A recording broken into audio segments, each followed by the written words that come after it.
यहाँ हम दो आदमियों को देखते हैं जिनकी बॉडी हीट से जल गई थी, लेकिन वो मर नहीं रहे थे। जियाओ और ली भी अब बाहर जाने लगते हैं, लेकिन गांव का असिस्टेंट उन्हें रोकते हुए बोलता है कि गांव ने उनके ऊपर एहसान किया था, जिसका बदला उन लोगों को यहीं रहकर चुकाना होगा। सूचिन ये तमाशा ऊपर से देख रहा होता है। वो देखता है कि दो लोग जो पूरी तरह से जल गए हैं लेकिन अभी भी जिंदा हैं, वो होटल के अंदर आ रहे हैं। उसे याद आता है कि ये सनलाइट सिर्फ लोगों को जलाती नहीं बल्कि उन्हें मॉन्स्टर भी बना देती है। तभी हम देखते हैं कि वो मॉन्स्टर अंदर आने लगते हैं और किसी के रोके नहीं रुकते। यहाँ गांव उनसे बचने के लिए अपने एक आदमी को मॉन्स्टर की तरफ फेंक देता है, जिससे वो आदमी वहीं जल जाता है। यहाँ सभी लोग उससे बचने की कोशिश करते हुए भागने को तैयार थे कि तभी सूचिन वहाँ आयरन रॉड लेके आता है, जिसे देखकर गांव बोलता है कि आप जल्दी से इन मॉन्स्टर्स को मार दो। लेकिन मन ही मन वो प्लान करता है कि उसके मॉन्स्टर को मारते ही वो लोग सूचिन को भी मार देंगे। यहाँ सूचिन खुद से बोलता है कि उसकी पिछली लाइफ में इन दोनों मॉन्स्टर्स को गांव ने मारा था और वो उस लाइफ का सबसे पहला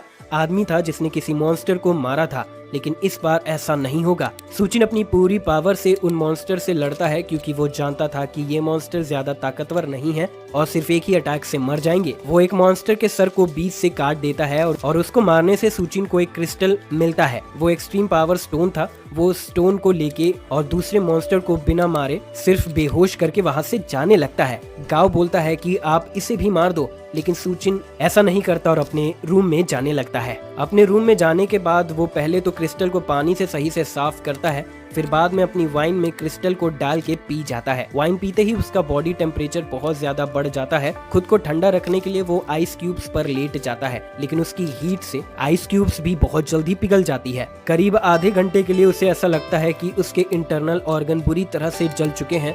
दूसरी तरफ लॉबी में गांव दूसरे बचे मॉन्स्टर को पानी की बोतल फेंक कर मारता है, लेकिन उसकी बॉडी हीट इतनी ज्यादा थी कि बोतल पिघल जाती है। वो उसके सिर पर भी काफी वार करते हैं ताकि वो मर जाए। ये सब चल ही रहा होता है कि पीछे से जियाओ और ली वहाँ से भागने की तैयारी में होते हैं, लेकिन गांव का असिस्टेंट उन्हें पकड़ लेता है। वो उन दोनों को बोलता है कि उनका पानी अब खत्म हो चुका है, सारा पानी अब सिर्फ सूचिन के पास है। अगर वो दोनों भाग गई तो सूचिन उन्हें कुछ भी नहीं देगा। इस पर ली बोल पड़ती है कि शियाओ सूचिन की गर्लफ्रेंड है, अगर वो लोग शियाओ को मारने की धमकी देंगे तो सूचिन उन्हें पक्का पानी दे देगा। ये सुनकर जियाओ को ली पर बहुत गुस्सा आता है। वो बोलती है उसने जियाओ को धोखा दिया है। गांव उनके बीच आता है और बोलता है कि लेकिन जियाओ बोलती है कि उसने उसकी दोस्ती देख ली है, लेकिन अब सिर्फ उसे मीट चाहिए, जिसके लिए वो कुछ भी कर सकती है।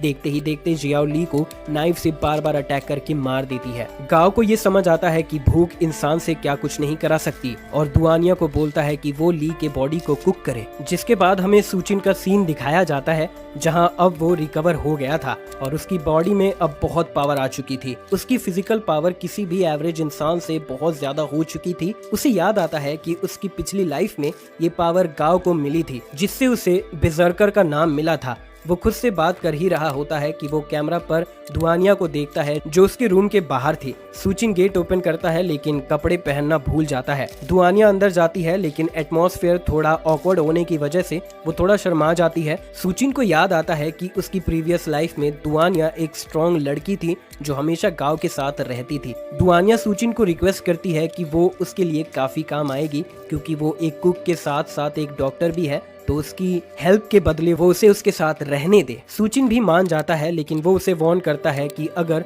उसे यहाँ रहना है तो सूचिन के तरीकों से रहना होगा। वो एग्री कर जाती है। सूचिन उसे सबसे पहले शावर यूज करके ड्रेसअप होने बोलता है। दुआनिया शावर में सोचती है कि यहाँ उसके पास सब है, आइस, वाटर, इलेक्ट्रिसिटी और डीमन से प्रोटेक्शन भी, तो ये जगह बिल्कुल हेवन की तरह है। लेकिन सूचिन भी कोई शरीफ आदमी नहीं था। उसने दुआनिया के ऊपर नजर रखने के लिए कैमरा फिट किया था जिससे वो देख सके कि कहीं वो कोई गलत काम तो नहीं कर रही है। दुआनिया शावर के बाद एक नर्स की ड्रेस पहनकर आती है जो सूचिन ने उसे दी थी। तभी गेट पर कोई जोर से नॉक करता है। वो लोग बाहर से आवाज देते हैं कि अगर सूचिन ने गेट नहीं खोला तो वो लोग गेट तोड़ देंगे। सूचिन नहीं चाहता था ऐसा हो। वो गेट ओपन करता है। गेट ओपन होते ही उस पर एक आदमी अटैक करता है, लेकिन सूचिन अब फिजिकली काफी स्ट्रॉन्ग हो चुका था और उसके रिफ्लेक्सेस भी काफी अच्छे हो चुके थे। वो उस आदमी को पकड़कर बाहर फेंक देता है। सूचिन देखता है कि सब लोग म्यूटेंट में बदल गए हैं। इसका मतलब उन लोगों ने किसी इंसान को खा लिया है। इस प्रलय में अगर कोई किसी इंसान को खा लेता है तो वो म्यूटेंट बन जाता है। अब सब उस पर अटैक करते हैं लेकिन सूचिन सबको डॉज कर लेता है।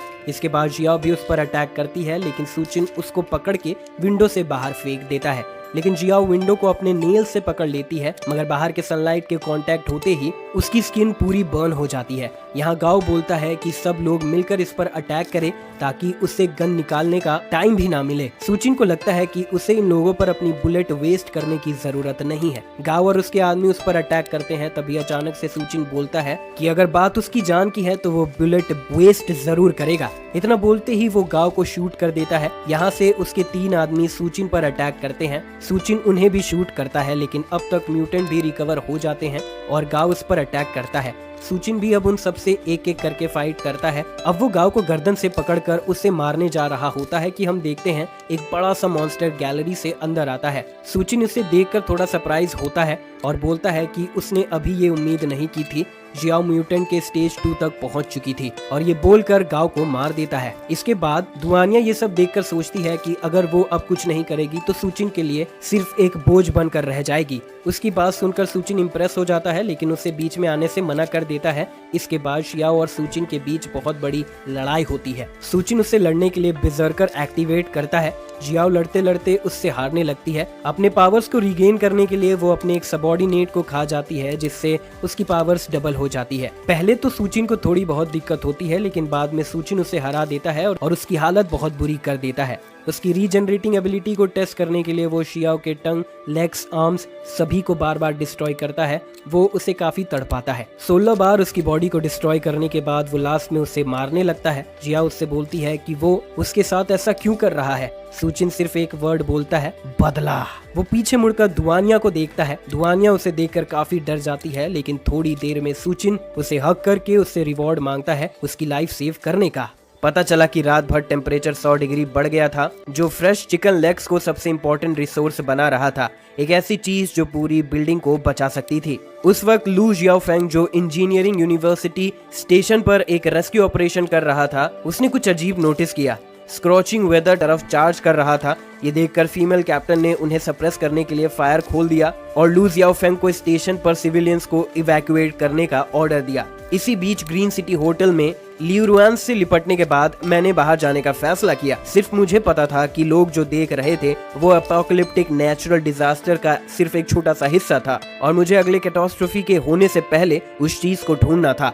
मैंने फिर एक एसयूवी को दूसरे डायमेंशन से निकाला। इस समय मेरी पिछली जिंदगी में बहुत से लोग जो रेस्क्यू स्टेशंस की तरफ जा रहे थे चांदनी से ड्रॉट डेमंस बन गए थे। उनकी ऑब्सेशन ने उन्हें अटैकिंग ज़ॉम्बीज होर्ड बनाने पर मजबूर कर दिया, जिसने इस डिजास्टर में कई सिविलियंस और सोल्जर्स को मार दिया और पूरे शहर में कई मिलिट्री वेपन्स बिखेर दिए, जो आखिर में अलग अलग फैक्शन बनने लगे। इसीलिए इस बार जब मैं बाहर गया, मुझे सिर्फ म्यूटेटेड ड्रॉट डेमंस का सामना नहीं करना था, बल्कि फायर आर्म्स से लैस ह्यूमन से भी सावधान रहना था। लेकिन इससे पहले कि मैं और सोच पाता, कुछ जोशीले जवान रास की हिम्मत रखते हैं। कुछ देर बाद मैंने गाड़ी एक गहरे गड्ढे के सामने रोकी, बिल्कुल मेरी पिछली जिंदगी की तरह।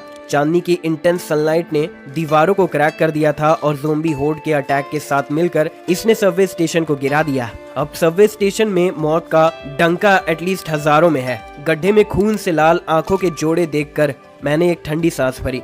यहाँ बहुत से ड्रॉट डेमंस हैं, लेकिन सबके सर में क्रिस्टल कोर नहीं है। हर एक का सर तोड़ना टाइम कंज्यूमिंग है। पहले मुझे स्कूल वापस जाना चाहिए और उस चीज को ढूंढना चाहिए। ये मेरी ग्रेजुएशन के बाद पहली बार है जब मैं स्कूल वापस आया हूँ। मैंने धीरे से अपने बैकपैक से एक चिकन लेग निकाला। बड़े भैया प्लीज मेरी मदद करो, मुझे जाने दो, मेरे पास फ्राइड चिकन लेग्स है। ये देखकर तीनों की आंखें चमक उठी। ऐसे समय में तुम्हारे पास चिकन लेग्स है, जल्दी से यहाँ फेंको। ये सुनकर मैंने और कोई शब्द बर्बाद नहीं किए और सीधा चिकन लेग्स उन तीनों के सामने फेंक दिया। ये देखकर जो कभी मेरे भाई थे तुरंत लड़ने लगे। आखिर 2 और आधे दिन से भूखे होने के बाद कौन चिकन लेग का स्वाद नहीं लेना चाहेगा। लेकिन तभी मैंने अपने हाथ में एक स्ट्रिंग धीरे से खींच ली और चिकन लेग वापस मेरे हाथ में आ गया। माफ करो, तुम लोग इस चिकन को खाने लायक नहीं हो। ये सुनकर तीनों ने हथियार उठा लिए और मुझ पर चार्ज कर दिया। तू बदमाश, हमसे खेलने की हिम्मत कैसे हुई? तू मौत मांग रहा है। लेकिन अगले ही पल मैंने सीधा अपना AK-47 निकाल लिया। 3 गोलियां चलाने के बाद मैंने धीरे से ऊपर की तरफ चलाना शुरू किया। अजीब है, मुझे याद नहीं कि इतने सारे बेवकूफ थे। शायद मेरी वार्निंग की वजह से ज्यादा लोग बच गए। कुछ देर बाद मैं हर्पेटोलॉजी के लैब पहुंच गया। फिर मैंने दरवाजे का ताला तोड़ दिया। हवा में सड़न की बदबू सुनकर मैं समझ गया कि रिसेंट में कोई इस लैब में नहीं आया था और कई एक्सपेरिमेंटल स्नेक्स भूख से मर गए थे। जल्द ही मैं जो ढूंढ रहा था वो मिल गया। 2 और आधे मीटर लंबा किंग प्रोकोड स्नेक मेरे सामने था। तो तुम छोटे से अपने साथियों के लाशों को खाकर बचे रहे। मेरी पिछली जिंदगी में ये किंग ब्रोकेड स्नेक पहले जानवरों में से एक था जो अपनी पुरानी रूप में लौटने लगा था और आखिर में इस खतरे का एक प्रमुख बन गया था जो लगभग मेरी मौत का कारण बना। एक हफ्ते में एक बाधा आने वाली है जब ये फिर से म्यूटेट करना शुरू करेगा, लेकिन ये अनिश्चित है कि इस बार ये कितना रिवर्ट करेगा। अगर मैं तब इसे मात नहीं दे पाया तो ये परेशानी का कारण बन सकता है। लेकिन किंग ब्रोकेड स्नेक की समझदार आंखों में देखकर मुझे हैरानी हुई। ऐसा लगता है कि इसने कुछ बुद्धि विकसित कर ली है। मुझे और भी सावधान रहना पड़ेगा। लेकिन इससे पहले कि मैं कुछ और सोच पाता, कॉरिडोर से हल्की कदमों की आहट सुनाई दी। मैंने देखा कि दो जोशीले जवान हथियारों के साथ छुप के दरवाजे पर आ रहे हैं। अपोकलिप्स में 100 डिग्री तक के हाई टेम्परेचर्स आखिर खत्म हो गए थे जब सब लोग टेरिटरीज के लिए लड़ रहे थे। मैंने उस फीमेल ऑफिसर को ढूंढ लिया था जो सिविलियंस को रेस्क्यू कर रही थी। तभी जब मैंने स्कूल लेबोरेटरी में किंग ब्रोकेड स्नेक को ढूंढा, अचानक कुछ हथियार बंद गुंडे बाहर आ गए। मैंने उन्हें दरवाजे के बाहर चिल्लाते हुए सुना, अंदर जो भी है अभी बाहर आओ, मैंने तुझे छुपते हुए देखा। सोचकर कि ये किंग ब्रोकेड स्नेक के रिवर्ट होने का एक क्रिटिकल मोमेंट है, मैंने इन ट्रबल मेकर्स से निपटने का फैसला किया। लेकिन जैसे ही मैं कुछ करने वाला था, एक स्पॉन्टेनियस औरत अचानक तीनों गुंडों के सामने आ गई। एजाइल मूवमेंट्स के साथ उसने उन पर चार्ज किया, जल्द से दोनों औरत को बांध दिया। अब तुम मुझे बता सकती हो कि तुम कौन हो और स्कूल में क्या हुआ? औरत ने तुरंत अपनी पहचान बताई। मैं बाई कैंग हूँ, कैंगुआ स्पेशल ऑपरेशन फोर्स की कैप्टन। मैं तुम्हें सलाह देती हूँ कि तमीज से पेश आओ और मुझे तुरंत छोड़ दो। ये सुनकर मैंने पूछा, तो तुम कैंगुआ टीम के लू जियाओफेंग को जरूर जानती होगी? बाई चैंग हैरान होकर बोली, तुम कौन हो? तुम जियाओफेंग को कैसे जानते हो? मैंने बस मुस्कुराया। मैंने उसकी जान बचाई थी। बाई चैंग ने मुझे बताया कि कैसे ज़ोंबी होर्ड ने उनके रेस्क्यू स्टेशन पर अटैक किया था और कैसे उसने लू जियाओफेंग को सिविलियंस को पहले सेफ जगह पर इवैक्यूएट करने के लिए कहा था। लेकिन एक्सपेक्टेशन से अलग जेल से भागते हुए कैदी भीड़ में घुल मिल गए थे। अब ये क्रिमिनल्स पूरे स्कूल पर कब्जा कर चुके हैं, सिर्फ उनके हथियार चुरा कर नहीं बल्कि स्टूडेंट्स को होस्टेज बनाकर भी। पूरी स्थिति को समझने के बाद मैंने बाई चैंग के रस्सी को खोल दिया और फिर उसे एक बंदूक दी। मुझे अब अपने काम करने हैं, ज्यादा मदद नहीं कर सकता, बस थोड़ा फायर पावर सपोर्ट दे सकता हूँ। ये कहकर मैंने अपने हाथ से इशारा किया, तुम अब जा सकती हो, मुझे फिर से परेशान मत करना। लेकिन बाई चैंग ने कहा कि उसका इरादा थक्स के डेरे पर स्टेल्थ अटैक करने का है, सिर्फ उनके लूट किए गए मटेरियल्स को वापस पाने से ही स्कूल में फंसे लोग बच सकते हैं। ये सुनकर मैंने तुरंत अपने कदम रोके और धीरे से अपने बैकपैक से एक स्नाइपर राइफल निकाला। मैं तुम्हारे साथ चलूंगा। इसी बीच स्कूल के एडमिनिस्ट्रेटिव बिल्डिंग में थक्स का लीडर अपने अंडरलिंग से पूछ रहा था, क्या तुमने उस औरत को ढूंढ लिया? डॉर्मिटरी बिल्डिंग का क्या हाल है? अंडरलिंग्स ने जल्दी जवाब दिया, गोजी और कुछ और लोग उस औरत को ढूंढने गए हैं और हमारे लोग दरवाजे के बाहर इंतजार कर रहे हैं। इस बार हम जरूर डॉर्मिटरी बिल्डिंग पर कब्जा कर लेंगे। ये सुनकर लीडर कहता है, अच्छा उन लोगों को आगे भेजो, अगर किसी को मरना है तो पहले वो मरे। लेकिन उसके बोलते ही कमरे का दरवाजा अचानक से किक करके खुल गया। फिर मैंने अंदर सबको ठंडे से कहा, माफ करना, तुम्हारी मीटिंग को रोक रहा हूँ। अंडरलिंग तुरंत चैलेंज करते हुए बोला, ये बेवकूफ कौन है जो जीना नहीं चाहता? बाहर 20 से ज्यादा लोग गार्ड कर रहे हैं, तुम अंदर कैसे आ गए? मैं कैसे आया? बस ऐसे। मैंने अपना हाथ उठाया और एक शूटिंग गेस्चर बनाया। अगले ही पल अंडरलिंग का सर अचानक से तरबूज की तरह फट गया। ये देखकर सबके चेहरे पर घबराहट थी। क्या हुआ? उसका सिर सिर्फ पॉइंट करने से कैसे फट गया? उस वक्त मैंने भीड़ को धमकी दी, तुम सब यहीं रहो और हिलना मत, वरना अगला फूलने वाला सर तुम्हारा होगा। लीडर गुस्से में था लेकिन बोलने की हिम्मत नहीं थी उसकी। इसी बीच एक नजदीक के रूफटॉप से बाई चैंग स्कोप के थ्रू रूम की स्थिति स्कैन कर रही थी और ईयरपीस से मुझे रिपोर्ट कर रही थी, जिसे मैंने स्नाइप किया था। उसके अलावा रूम में अब भी 20 से ज्यादा थग्स हैं। तुम्हारी स्थिति बहुत खतरनाक है, बेहतर होगा कि जल्दबाजी ना करो। याद करते हुए कि मैंने अपने आप को बेट बनाने का सुझाव दिया था ताकि दुश्मन को बाहर निकाल सके, बाई चैंग ने बेचारी सी सांस ली और बोली, मैंने ऐसे बेकार प्लान को कैसे मान लिया? चाहे वो कितना भी स्किल्ड हो, इतने सारे लोगों को अकेला संभाल पाना नामुमकिन है। लेकिन इससे पहले कि वो सोच पाती, उसने देखा कि किसी ने अचानक से कमरे में पर्दे खींच दिए। बाई चैंग ने तुरंत मुझसे पूछा, पर्दे अचानक से क्यों बंद हो गए? वहाँ अब क्या हो रहा है? लेकिन अगले ही पल एक थक की आवाज ईयरपीस से सुनाई दी, बच्चे ये मत सोचना कि सिर्फ इसीलिए क्योंकि तुमने बाहर एक स्नाइपर सेटअप किया है तुम जो चाहे कर सकते हो। अब देखते हैं कि मैं तुम्हें मार सकता हूँ या नहीं। बाई चैंग ने तुरंत अपने स्नाइपर राइफल उठाई और एडमिनिस्ट्रेटिव बिल्डिंग की तरफ दौड़ गई। जैसा सोचा था उन्हें पता चल गया। समय बर्बाद करने की कोशिश करो, मैं तुम्हें बचाने आ रही हूँ। वो सिर्फ आधे रास्ते ही दौड़ी थी, ईयरपीस से फिर एक आवाज सुनाई दी, इस बच्चे को मार डालो। ये सुनकर बाई चैंग ने अपने कदम और तेज कर दिए और कुछ सेकंड्स बाद वो ऑफिस के दरवाजे के अंदर घुस गई। मैं तुम्हारा बदला लेने आई हूँ। लेकिन उसने देखा कि मैं थग लीडर को गर्दन से पकड़कर कह रहा था, तुम देर से आई हो, यहाँ के सप्लाईज पहले ही खत्म हो चुके हैं, तुम मुझे नहीं मार सकते वरना मेरे पीछे के लोग तुम्हें नहीं छोड़ेंगे। मैंने उसकी बात को नजरअंदाज किया और उसकी गर्दन तोड़ दी। जल्द ही वो लोग तुम्हारे साथ मिल जाएंगे। ये देखकर कि मैंने पूरे कमरे के थग्स को निपटा दिया, बाई चैंग हैरान थी। आखिर एक स्पेशल ऑपरेशन फोर्स की कैप्टन होने के नाते वो इतनी जल्दी पूरे कमरे के लोगों को रिजॉल्व नहीं कर सकती थी। उसके शॉक्ड एक्सप्रेशन को देखकर मैंने समझाया कि मैं हमेशा ट्रेनिंग करता हूँ और यहाँ के सप्लाईज पहले ही उन लोगों ने कंज्यूम कर लिए थे। शायद भूख की वजह से उनमें एनर्जी नहीं बची थी। ऑफ कोर्स मैं उससे ये नहीं बताऊंगा कि मैंने पहले से ही सारे सप्लाईज ले लिए थे। नेचुरली अगर जरूरत पड़ी तो मैं उनके साथ कुछ शेयर कर सकता हूँ, लेकिन ये उनके परफॉर्मेंस पर डिपेंड करेगा। हम अब गर्ल्स डॉर्मेटरी जा रहे हैं। मैंने उनसे अभी कम्युनिकेट किया और लू जियाओफेंग और बाकी स्टूडेंट्स वहाँ इकट्ठा है, बाई चैंग ने अनाउंस किया। जैसे ही हम चले गए, एक बॉडी जो सीलिंग से लटक रहे आए। उसने मटर किया, वो आदमी फिर से परेशानी मचाने चला गया है। पता नहीं इस बार वो मरा है या नहीं, लेकिन उसने जल्द ही उनके क्लॉज में वायरस और बैक्टीरिया होते हैं और अगर तुरंत दवाई से इलाज ना किया जाए तो ये जानलेवा हो सकता है। लू जियाओफेंग बस चुप रहा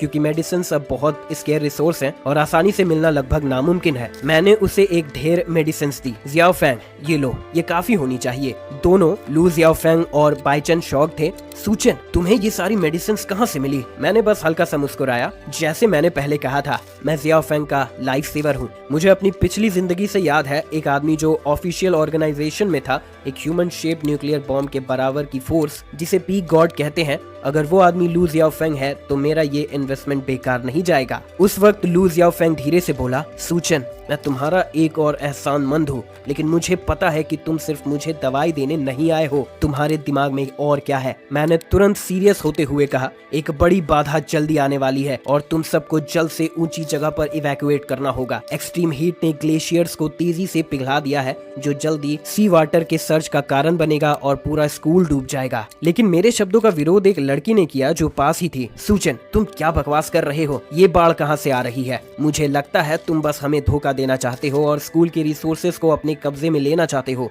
बोलने वाली मेरी क्लासमेट फैंग किन थी, जो इंजीनियरिंग यूनिवर्सिटी में एक वेल नोन फेमिनिस्ट थी और एक रिच सेकंड जनरेशन जो जेंडर कॉन्फ्लिक्ट्स क्रिएट करना पसंद करती थी। फिर उसने मेरे हाथ में बैकपैक की तरफ देखा। सूचन, तुम्हारा बैग इतना भरा हुआ है, क्या इसमें बहुत सारा खाना है? मेरा जवाब का इंतजार किए बिना उसने बैकपैक को पकड़ने के लिए हाथ बढ़ाया। अगले ही पल मैंने उसे थप्पड़ मारा और उसे कई मीटर दूर भेज दिया। फैंग क्विंग के चेहरे पर डिसबिलीव था जब एक दांत धीरे से उसके मुंह से गिर गया। आखिर वो स्कूल में एरोगेंट और ओवर बियरिंग होने की आदत डाल चुकी थी और सोच भी नहीं सकती थी कि मैं उसे मारूंगा। आसपास के मेल स्टूडेंट्स तालियां बजाने लगे, सिर्फ इसीलिए क्योंकि उसके परिवार के पास कुछ गंदा पैसा है। वो स्कूल में रोज परेशानी मचाती है और एक डॉर्म रूम को अपने अकेले के लिए मोनोपोलाइज करती है। हम उसे कब से तंग आ चुके हैं। फैंग क्विंग तुरंत गालियां देने लगी, तुम नीच लोग, मुझे ऐसे ट्रीट करने की हिम्मत कैसे करते हो? मैं अभी अपने पापा को ढूंढने जा रही हूँ और वो तुम सबको मार देंगे। वो गर्ल्स डॉर्मेटरी से बिना पीछे देखे बाहर चली गई, गालियां देते हुए। इस देश के सभी आदमी नीच हैं, खास करके वो सूचन। वो विदेशी जेंटलमैन से कंपेयर भी नहीं कर सकता। लेकिन वो दूर नहीं गई थी। मास्कमैन ने उसे पकड़ लिया। स्वीटी, जल्दी से मुझे बताओ सूचन कहाँ है?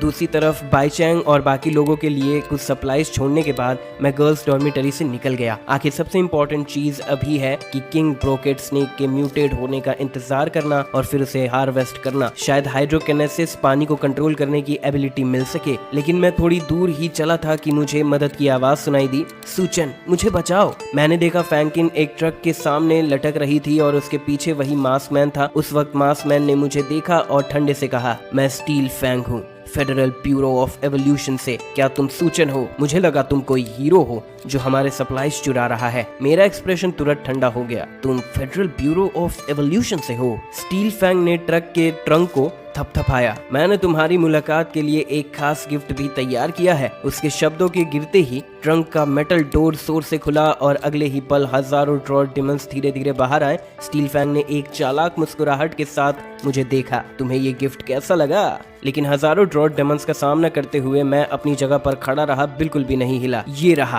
पहली बार जब मैंने अपनी ताकत दिखाई। मैंने सबको डरा दिया था। सिर्फ एक स्लैश से मैंने तुरंत 100 से ज्यादा ज़ोंबीज को मार दिया और एवोल्यूशन बेस से उन्हें उखाड़ दिया। इंजीनियरिंग यूनिवर्सिटी के गर्ल्स टर्म पूरी कर पाती होड ने उसे पहले ही चीर दिया। ट्रक पर स्टील फैंग ने मुझे एक चालाक मुस्कुराहट के साथ देखा। तुम सच में वो हो जो किसी को मरते हुए देख सकते हो, लेकिन कोई बात नहीं, तुम जल्द ही उसके साथ मिल जाओगे। उसने एक बॉक्स ब्लैक पाउडर निकाला और अपने चेहरे पर लगाया। अब मैं तुम्हें हमारी फेडरल ब्यूरो ऑफ एवोल्यूशन की टेक्नोलॉजी दिखाता हूँ। बस इस पाउडर को अपने ऊपर लगाओ और ये मॉन्स्टर तुम्हारी बात मानेंगे। मैं लगभग जोर से हंस पड़ा। ज़ोंबी फीसेस को अपने ऊपर लगाना, ये सच में मुझे तुम्हें अपना समझने पर मजबूर कर सकता है। स्टील फैंग हैरान हो गया, ये तो सच में शिट है। फिर उसने गुस्से से पाउडर को फेंक दिया और 3 बार थूक दिया। उसके बाद उसने होड को ऑर्डर दिया, अटैक, इस बच्चे को टुकड़े टुकड़े कर दो। होड को मुझ पर झपटते हुए देखकर मैंने तुरंत अपने हाथ फैला दिए और अगले ही पल मैंने दूसरे डायमेंशन से 2 बड़े तलवार निकाले और एक रोशनी की धार बनकर होड में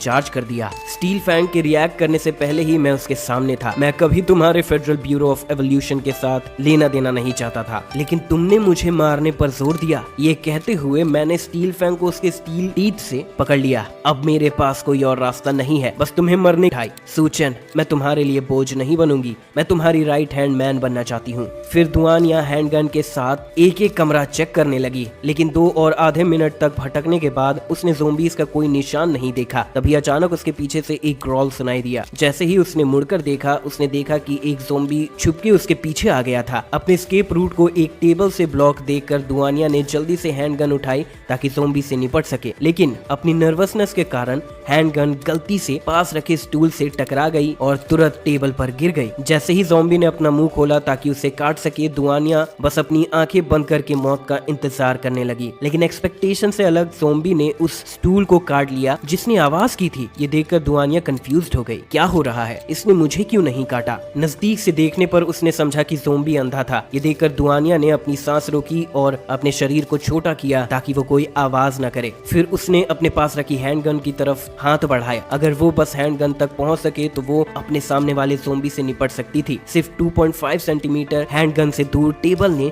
ज़ोंबी के इम्पैक्ट के कारण आवाज की पर किक मारा, लेकिन किक ने ज़ोंबी को ज्यादा नुकसान नहीं पहुंचाया। ये देखकर दुआनिया अपनी हाई हील उतारकर और किक देने लगी, लेकिन ज़ोंबी ने उसका एंकल पकड़ लिया, उसे इमोबिलाइज कर दिया। मजबूरी में दुआनिया ने अपने दूसरे पैर से ज़ोंबी के सर पर जोर जोर से किक मारना शुरू किया। 2-2.5 मिनट के किकिंग के बाद ज़ोंबी ने आखिर सांस लेना बंद कर दिया और जमीन पर गिर गया। ये देखकर दुआनिया ने सांस भरी। सूचन, ये अफसोस की बात है कि तुमने ये नहीं देखा। मैं कोई बेकार कचरा नहीं हूँ। फिर उसने जमीन से एक फायर एक्स उठाया और ज़ोंबी के पास गई। देखते हैं कि तुम्हारे दिमाग में कोई क्रिस्टल है या नहीं। इस बीच इंजीनियरिंग यूनिवर्सिटी के गर्ल्स डॉर्मेटरी में बाइचंग और लू सियाओफेंग मेरे सलाह पर स्टूडेंट्स को इवैक्यूएट करने लगे। बाइचंग ने तुरंत अपने भाई बाइमिंग से कांटेक्ट किया ताकि ट्रूप्स को लीड करके स्टूडेंट्स की सेफ्टी इंश्योर कर सके। बाइचंग को इधर उधर देखते हुए बाइमिंग हंसा। वो हैंडसम यंग मैन सूचन को छोड़ने का मन नहीं कर रहा क्या? चलो जल्दी से स्टूडेंट्स को इवैक्यूएट करते हैं। जब अगला ज़ोंबीज का वेव आएगा सूचन यहाँ अकेला रहकर जरूर मर जाएगा। लेकिन बाइचन ने अपने भाई की राय को सीधा कॉन्ट्रडिक्ट किया। सूचन नहीं मरेगा। पहली बार जब मैंने उसे देखा मुझे उसकी ताकत महसूस हुई। वो गहरी मिस्टीरियस आंखें मुझे ऐसा महसूस कराती है जैसे वो लगभग एक मॉन्स्टर हो। इसी बीच हर्पेटोलॉजी लेबोरेटरी में मैंने अपने सामने किंग ब्रोकेट स्नेक को देख कर बोला, देखते हैं तुम अब कितना म्यूटेट कर सकते हो। फिर मैंने एक बकेट पानी लाकर उसके सामने रखा। पानी किंग ब्रोकेट स्नेक के म्यूटेट होने के लिए जरूरी कंडीशन है। जैसे ही किंग ब्रोकेट स्नेक ने पानी को छुआ, उसका शरीर एक ड्रास्टिक म्यूटेशन से गुजरा। सिर्फ कुछ सेकंड्स में किंग ब्रोकेट स्नेक एक फ्लड ड्रैगन में इवॉल्व हो गया और बकेट उसके मैसिव बॉडी के स्ट्रेन के नीचे डिफॉर्म होने लगा। अगले ही पल बकेट जोर से एक्सप्लोड कर गया और म्यूटेटेड किंग ब्रोकेट स्नेक मेरे सामने आया। मैं हैरान हो गया। मैंने नहीं सोचा था कि सिर्फ इनिशियल म्यूटेशन इतना मैसिव हो सकता है। शुक्र है मैंने सिर्फ एक बकेट पानी दिया। अगर ये फ्लड डिजास्टर के दौरान होता तो इसका साइज एक्सपोनेंशियली बढ़ जाता। लेकिन अब तुम्हें सोचना चाहिए कि क्या तुम मेरे आदेश मानोगे और मैं तुम्हें एक पेट के रूप में रखने पर विचार कर सकता हूँ। लेकिन मैंने बोलना शुरू किया ही था कि किंग ब्रोकेट स्नेक जल्दी से विंडो की तरफ भाग गया। ये देखकर मैंने अपने आप से बोला, ये भागने की कोशिश कर रहा है। ऐसा लगता है कि इस प्राणी में सोचने की इंटेलिजेंस विकसित कर ली है। किंग ब्रोकेट स्नेक ने लेबोरेटरी विंडो को तोड़ दिया और भाग गया। मैं एक लॉन्ग स्वॉर्ड पकड़कर जल्दी से उसके पीछे गया। तुम्हें म्यूटेट करने के लिए इतनी मेहनत करने के बाद मैं तुम्हें अपने नाखूनों से मारूंगा। ये कहकर मैंने एक जोर से पंच मारा जो तुरंत किंग ब्रोकेट स्नेक को जमीन पर गिरा देता है। लेकिन उस वक्त स्नेक का शरीर अचानक से मुझे लपेट लेता है। मुझे पल भर में टाइटली बांध दिया। मैं किंग ब्रोकेट ब्रोकेट स्नेक की इंटेलिजेंस की तारीफ किए बिना रह नहीं सका। तुम्हारा अटैक सिर्फ एक फेंट था, तुम्हारा असली इरादा मुझे स्ट्रैंगुलेट करने का था, है ना? किंग ब्रोकेट स्नेक ने मुझे और बोलने का समय नहीं दिया और अपना मुंह खोलकर मुझे फिर से काटने लगा, लेकिन अगले ही पल मैंने उसका मुंह मजबूती से पकड़ लिया। तुम सच में स्मार्ट हो, लेकिन एब्सोल्यूट पावर के सामने सभी कोशिश बेकार है। कहते हैं कि स्नेक्स के नर्व्स हाईली डेवलप्ड होते हैं और वो अपना सर कटने के बाद भी काट सकते हैं, लेकिन अगर ऐसा हो तो। ये कहते हुए मैंने किंग ब्रोकेट स्नेक को पकड़कर उल्टा कर दिया। फिर मैंने उसके अपर जॉ पर पैर रखा और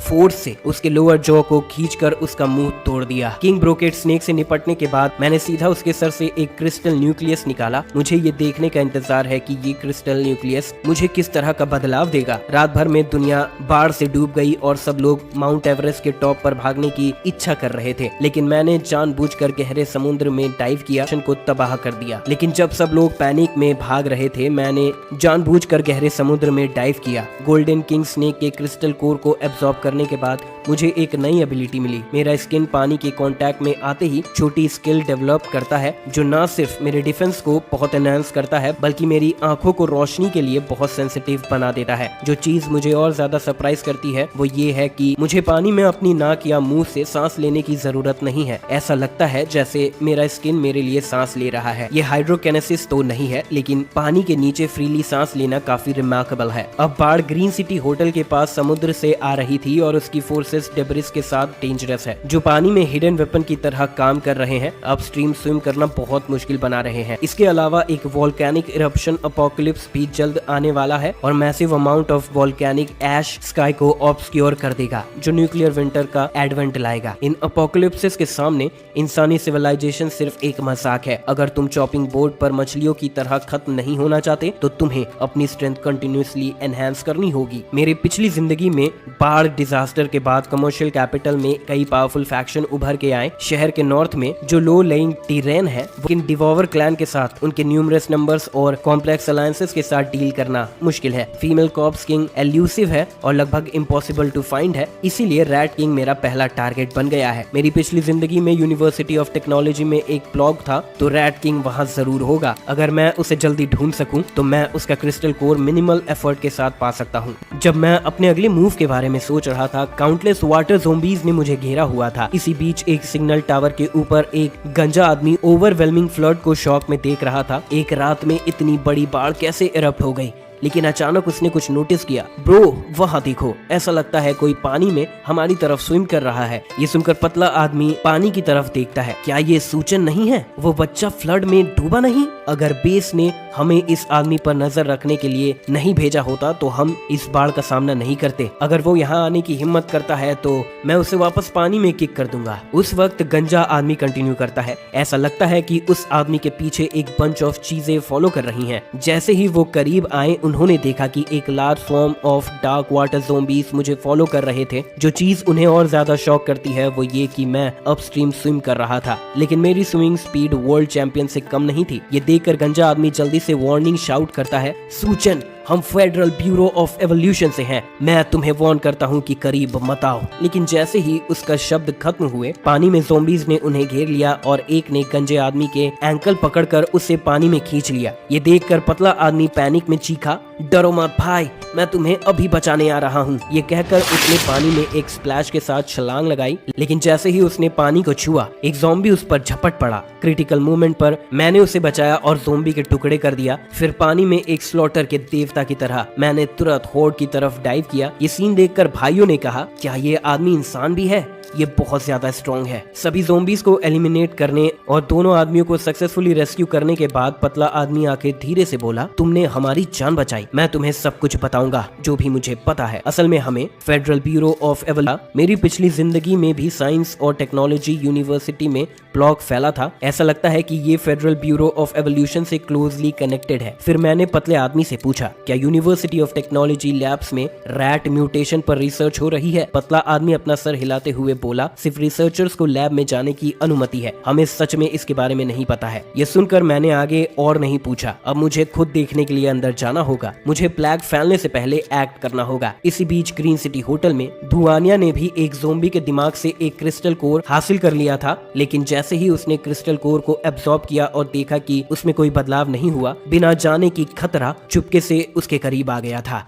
वहीं दुआनिया, जो अभी भी ग्रीन सिटी होटल में है, उसने एक ज़ोंबी के सर के क्रिस्टल को हासिल किया। उसने वो क्रिस्टल कोर कंज्यूम कर लिया था, लेकिन उसे कोई बदलाव महसूस नहीं हुआ और उसने सोचा कि क्या उसे कोई सक्सेस मिला। इस बीच उसने देखा कि पानी टॉप फ्लोर तक पहुंच गई है। अचानक मिस दुआनिया ने देखा कि एक मॉन्स्टर पानी से बाहर आ रहा है और उसे पकड़ रहा है। वो हैरान हुई, ये क्या है, ये कितना स्लाइमी और ग्रॉस है। उसने चिल्लाया जब मॉन्स्टर उसे और जोर से पकड़ने लगा। मॉन्स्टर ने उस पर हमला करने की कोशिश की, लेकिन मिस दुआनिया ने उसके सर पर अपनी खुली हाथों से पकड़ लिया। क्रिएचर ने फिर अपने टेंटैकल्स का इस्तेमाल करके उसके हाथ को पकड़ लिया और उसे एक रेस्ट्रिक्टिव पोजीशन में बांध दिया, जिससे वो बिल्कुल इमोबिलाइज हो गई। उसने रियलाइज किया कि वो पूरी तरह से इंटेंगल्ड है और बिल्कुल भी मूव नहीं कर पा रही है, और उसकी हॉरर के लिए उसने देखा कि एक नहीं बल्कि कई मॉन्स्टर उसके पास है। वो सोचने लगी उसे अपनी एबिलिटीज के साथ एडजस्ट होने का भी समय नहीं मिला, लेकिन फिर उसने याद किया कि सूचन ने उसे बताया था कि जब तक वो क्रिस्टल न्यूक्लियस को ढूंढ कर कंज्यूम करेगी तब तक वो उसकी एबिलिटी पा सकती है। लेकिन बहुत से मॉन्स्टर ऐसे दिखते हैं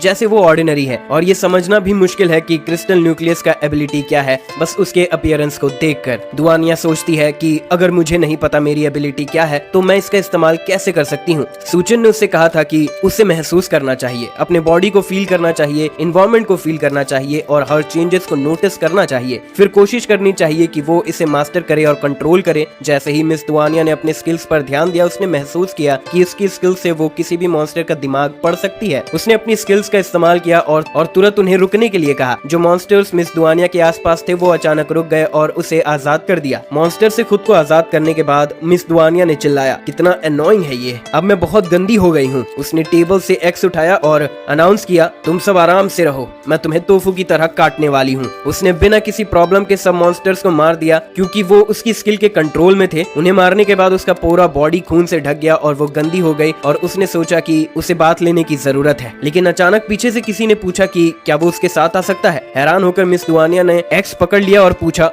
तुम कौन हो? जब उसने उस आवाज की तरफ देखा तो देखा कि वो कोई और नहीं बल्कि सूचन है। उसके क्विक रिस्पॉन्स देखकर सूचन ने उसकी तारीफ की, नॉट बैड, तुमने अपने आप को प्रोटेक्ट करने के लिए वेपन पकड़ने का सोचा। सूचन को देखकर उसकी खुशी से वो उसकी तरफ दौड़ी और उससे जोर से हक किया। सूचन, तुम फाइनली वापस आ गए, मैं तुम्हारे लिए इतनी परेशान थी। अचानक उसने महसूस किया कि कुछ उससे चिपक रहा है, लेकिन जब उसने नीचे देखा तो देखा कि सूचन पूरी तरह से नेकेड है। उसने उसे धक्का दिया और कहा कि तुमने कपड़े क्यों नहीं पहने हैं? सूचन ने उसे बताया, पानी बहुत गंदा था इसीलिए मैंने सारे कपड़े उतार दिए, मैं तुरंत शावर लेने जा रहा हूँ। सूचन और मिस दुआनिया ने मिलकर एक साथ बात लेना शुरू किया। सूचन ने कहा, सिर्फ जब तुम बाहर जाती हो तब तुम्हें समझ आता है कि घर अभी भी सबसे अच्छा है। फिर उसने मिस दुआनिया से पूछा कि क्या उसने कोई एबिलिटी जगाई है। मिस दुआनिया, जो उसे मसाज दे रही थी, उससे पूछा कि उसे कैसे पता चला। सूचन ने बताया कि उसने कुछ देखा नहीं, लेकिन वो उसके माउथ के टेम्परेचर को महसूस कर सकता है। मिस दुआनिया हैरान होकर पूछती है, तुम्हारा मतलब क्या है? मेरे माउथ में कौन सी टेम्परेचर हो सकती है? लेकिन सूचन ने उसका सवाल इग्नोर किया और पूछा कि उसकी एबिलिटी क्या है। मिस दुआनिया ने एक्सप्लेन किया कि उसकी एबिलिटी एक तरह की माइंड कंट्रोल लगती है। सूचन ने पूछा, ये माइंड कंट्रोल एबिलिटी फूड पर भी इस्तेमाल की जा सकती है? मिस दुआनिया ने कहा कि उसे नहीं पता और पूछा क्या उसे पहले से उस पर प्रैक्टिस करनी चाहिए। सूचन मुस्कुराया और पूछा, तुम इसे कैसे करने वाली हो? लेकिन जब उसने मिस दुआनिया के आंखों में देखा तो वो हिप्नोटाइज्ड हो गया और देखने लगा कि वो सेक्सी आउटफिट में है। मिस दुआनिया ने पूछा, इस तरह की प्रैक्टिस कैसी रहेगी? लेकिन उसने देखा कि सूचन की मेंटल पावर बहुत ज्यादा स्केरी है। उसने रियलाइज किया कि अगर सूचन कंसेंट नहीं होता तो वो शायद उस पर इन्फ्लुएंस करने की कोशिश करते ही बेहोश हो जाती। सूचन ने उसकी एबिलिटी को देखते हुए मुस्कुराया और कहा, ये काफी अच्छी एबिलिटी है, मैं तुम्हें ऐसे प्रैक्टिस करवाऊंगा कि तुम्हारे पैर कमजोर हो जाएंगे। अगली सुबह सिटी होटल में सूचन मिस दुआनिया को गन कैसे यूज करना है ये सिखाने लगा। वो प्रैक्टिस कर रहे थे और सूचन ने उसे पीछे से पकड़कर उसके पोस्चर को ठीक किया, समझाते हुए अपने माइंड को फोकस करो, अपने थॉट्स को कंट्रोल करो और फिर एम सेट करो। लेकिन मिस दुआनिया ने पूछा, क्या तुम यूनिवर्सिटी ऑफ टेक्नोलॉजी नहीं जा रहे थे? तुम्हारे पास मुझे शूटिंग सिखाने का वक्त कैसे है? सूचिन ने जवाब दिया कि वो उसे आधे दिन तक दे रहा है ताकि वो अपनी एबिलिटी और शूटिंग स्किल से फेमिलियर हो सके। उसने ये भी कहा, तुम मेडिकल यूनिवर्सिटी से हो, है ना? मिस दुआनिया ने कहा, हाँ, लेकिन तुम ये सब क्यों पूछ रहे हो? सूचिन ने बताया, क्योंकि तुम इस बार मेरे साथ आ रही हो, अब तुम्हारी यूजफुलनेस दिखाने का वक्त है। फिर दोनों साइंस और टेक्नोलॉजी की यूनिवर्सिटी की तरफ जाने लगे। थोड़ी शर्माहट महसूस करते हुए मिस दुआनिया ने सूचिन से पूछा, क्या मैं ऐसे ड्रेस में बाहर आ सकती हूँ? सूचिन ने उसे तसल्ली दी, कोई बात नहीं, अगर तुम कुछ भी ना पहनो कोई भी तुम्हें कुछ नहीं करेगा। लेकिन मिस दुआनिया ने क्यूरियस होकर सूचिन से पूछा, क्या उसने पहले साइंस एंड टेक्नोलॉजी यूनिवर्सिटी का दौरा किया है? सूचिन ने जवाब दिया, हाँ, मैं यहाँ अपने दोस्त से मिलने आया था और सोच रहा था कि क्या वो सर्वाइव कर गया। मिस दुआनिया जो एक सेक्सी बनी आउटफिट में थी, उसने सूचिन को तसल्ली दी, चिंता मत करो, अच्छे लोगों की किस्मत अच्छी होती है। थोड़ी देर बाद मिस दुआनिया ने सूचिन को बताया कि उनका डेस्टिनेशन आ गया है। हैरानी से मिस दुआनिया ने सोचा, क्या ये सच में साइंस एंड टेक्नोलॉजी यूनिवर्सिटी है? लेकिन अचानक सूचिन ने खुद को खतरे में महसूस किया, इस्तेमाल किया और उसे हिप्नोटाइज करते हुए कहा, भाई, इस ब्रेस्ड पोक के लिए क्या तुम गेट खोल सकते हो? उसने जब ब्रेस्ड पोक देखा तो वो आदमी बहुत हैरान हुआ। उसने अपने आदमी लाओ को जल्दी से गेट खोलने को कहा। मैंने कई दिन से मीट नहीं देखा है। गेट खुलते ही सूचन ने अपने बोट अंदर पार्क की। जब वो अंदर गए, उस आदमी ने सूचन को बोट को साइड में पार्क करने को कहा और उसे ब्रेस पोक दिया। उसने अपने आदमी लाओ से कहा कि उन्हें अंदर ले जाए, लेकिन उस आदमी को ये नहीं पता था कि वो मिस दुआनिया के माइंड कंट्रोल में था। जो ब्रेस पोक वो खाने वाले थे वो असल में एक ड्रॉट डीमन का हाथ था, लेकिन मिस दुआनिया के माइंड कंट्रोल में होने की वजह से वो इसे ब्रेस पोक समझ रहा था और कहता है, ओ माय गॉड, इसका तो बहुत अच्छा स्मेल आ रहा है। इस ब्रेस पोक के लिए मैं तुम्हें अंदर आने दूंगा। अभी के लिए हम इस आदमी को लैब में भेज देंगे। इस बीच लाओ ने सूचन से कहा कि वो उसे फॉलो करे और समझाता है, अब से हम सभी बेस में रहने वाले हैं, तो हम सबको एक दूसरे की मदद करनी चाहिए। नीचे के लेवल बुजुर्गों, बच्चों और दूसरे कमजोर लोगों के लिए है। मैं तुम्हें ऊपर साफ कमरा दिखाने जा रहा हूँ। अचानक एक छोटी लड़की लाओ से टकरा गई, जिससे वो गुस्सा हो गया। उसने लड़की से पूछा,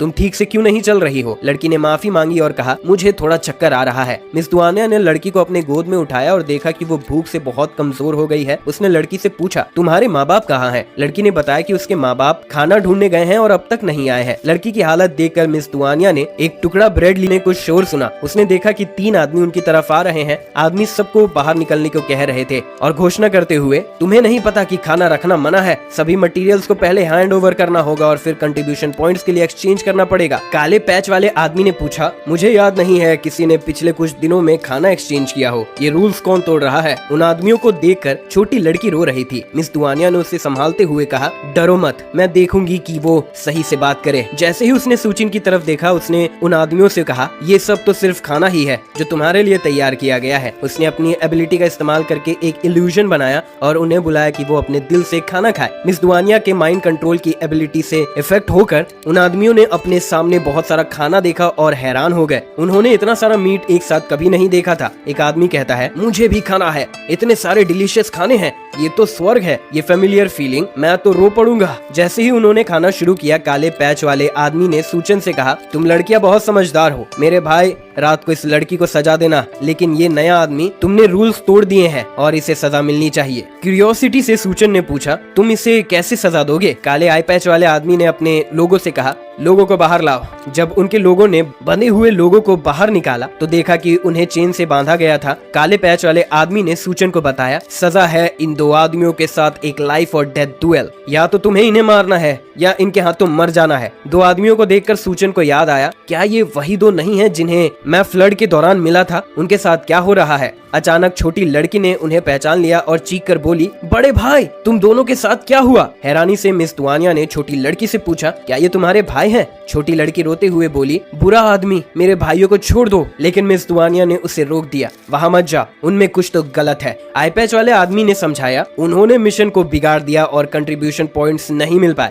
तो इन्हें मौत की सजा दी गई है, लेकिन इन्हें सीधे मारना बहुत ज्यादा खर्चा होगा, तो मैंने उन्हें कुछ ड्रग्स दिए हैं ताकि उनके साथ थोड़ा मजाक कर सकूं। छोटी लड़की को देखकर उसने मुस्कुराते हुए कहा, लेकिन मुझे नहीं पता था कि तुम सब एक दूसरे को जानते हो। अब तो ये और भी इंटरेस्टिंग हो गया है। तो मैंने फैसला किया है, अगर तुम ड्यूएल हार गए तो मैं इस छोटी बहन को भाइयों के साथ मिलने दूंगा। उसने सूचिन से कहा, अगर तुम हार गए तो मैं इन तीनों भाई बहन को पानी में डाल दूंगा और पानी के घोल्स को खिला दूंगा। उन्हें देखकर सूचिन ने महसूस किया कि 2 भाई किस तरह से एक पागल स्टेट में हैं। क्या इन्हें ड्रग दिया गया है? काले आई पैच वाले आदमी ने अपने लोगों से कहा कि उन्हें आजाद करो। जब उन्होंने चेन हटाई तो वो भाई सूचन की तरफ भागकर उस पर हमला करने लगे, लेकिन सूचन ने उनकी कमजोरी पर अटैक किया और बिना किसी परेशानी के उन्हें बेहोश कर दिया। ये देखकर छोटी लड़की अपने भाइयों को लेकर बहुत चिंतित हो गई, लेकिन मिस दुआनिया ने उसे तसल्ली दी, चिंता मत करो, वो ठीक होंगे। काला आई पैच वाला आदमी बहुत हैरान था। क्या उन्हें क्या हुआ? क्या खर्चा है? मैंने अपने दवाइयों के 2 डोज बेकार कर दिए। छोड़ो, वो तो बस बेकार ही थे। फिर उसने सूचन से कहा, आज मेरा मूड अच्छा है, अगर तुम अपने सारे सप्लाईज दे दो तो मैं मान लूंगा कि ये सब कभी नहीं हुआ था। लेकिन सूचन उनकी परवाह नहीं करते हुए कहता है, मुझे तुम्हें अपने सप्लाईज क्यों देने चाहिए? ये सुनकर काले आई पैच वाले आदमी बहुत गुस्सा हो गया और कहता है, क्या तुम यहाँ नए आए हो? साइंस एंड टेक्नोलॉजी यूनिवर्सिटी में आने वाले सबको बॉस लूज के रूल को फॉलो करना होता है ताकि सब कुछ ठीक रहे और फ्री लोडर्स को हटा सके। हम फ्री लोडर्स को सपोर्ट नहीं करते। अगर तुम यहाँ रहना चाहते हो तो तुम्हें कंट्रीब्यूशन पॉइंट्स कमाने होंगे, जो तुम रिसोर्स देकर या सप्लाईज ढूंढकर कमा सकते हो। सूचन ने कंट्रीब्यूशन पॉइंट्स के बारे में सुना और महसूस किया कि ये बस पैसे की तरह है, लेकिन ये उन्हीं को फायदा देता है जो रूल्स बनाते हैं। उसने कहा, ठीक है, लेकिन तुम लोगों ने आखिरी खाना खाया है, अब हमारे पास कुछ भी नहीं बचा। अचानक एक आवाज पीछे से आई जो काले आई पैच वाले आदमी से कह रही थी, अगर तुम्हें कंट्रीब्यूशन पॉइंट्स चाहिए तो मेरे लिए क्यों नहीं काम करते? ये कैप्टन गुओ था। मिस दुआनिया ने ये देखकर काफी हैरान हुई। उसने इंसानों को गुलाम बनाकर रखा था। उसने सूचन को बताया, यहाँ कुछ पोजीशंस हैं जहाँ फ्री मील्स और अकोमोडेशंस है, साथ ही अच्छा सैलरी भी। अचानक उनमें से एक आदमी लिफ्टिंग करते वक्त गिर गया। कैप्टन गुओ ने अपना स्पेयर पकड़कर उस आदमी को मार दिया। ये भयानक सीन देखकर सूचन और मिस दुआनिया दोनों शॉक में आ गए। कैप्टन गुओ मुस्कुराते हुए सूचन से कहता है, जैसा तुम देख रहे हो, हमें लोगों की कमी है, तुम बिल्कुल वक्त पर आए हो, खास तौर पर वो बनी गर्ल वहाँ। मैंने मीट देखा, मैं भूल गया कि बॉस की परमिशन के बिना मीट खाना मौत का सजा है। बिना कोई वक्त गवाए उन्होंने कैप्टन गुओ से माफी मांगी। आने वाले समय में हम हमेशा कोई भी खाना पहले तुम्हें देंगे। लेकिन कैप्टन गुओ ने उन्हें चुप करते हुए बोला, इसकी स्मेल मुझे मार रही है, ये तुम लोग क्या अजीब खा रहे हो, मुझसे दूर करो। ये देखकर सूचन हैरान हुआ, क्या उसने दुआनिया के माइंड कंट्रोल को देख लिया है? नहीं, ऐसा लगता है कि उस पर कोई असर नहीं हुआ है। जैसे ही उन्होंने कैप्टन गुओ को बताने की कोशिश की कि उन्होंने क्या खाया, अचानक उनके मुंह से खून निकलने लगा और उनका पेट दर्द देने लगा। उन्होंने बाथरूम की तरफ भागना शुरू कर दिया, सोचते हुए, मेरा पेट इतना दर्द क्यों दे रहा है? कैप्टन गुओ निराश होकर सोचता है, मुझे ऐसे बेकार लोगों के साथ काम क्यों करना पड़ता है, एक दिन मैं इन सब को खत्म कर दूंगा। सूचन ने उसे देखा और सोचा, अजीब है, मुझे इस आदमी से कोई एबिलिटीज महसूस नहीं हो रही है, लेकिन वो एक बहुत पावरफुल ऑरा दे रहा है। उसकी इन्फ्लुएंस में सभी दुआनिया के मेंटल कंट्रोल से बाहर आ गए। मुझे नहीं पता लुओ कैसा आदमी है, लेकिन उसके सबऑर्डिनेट्स को देखते हुए वो अच्छा नहीं हो सकता। अब इन्हें मार देना मेरे प्लान्स को कॉम्प्लेक्स कर देगा।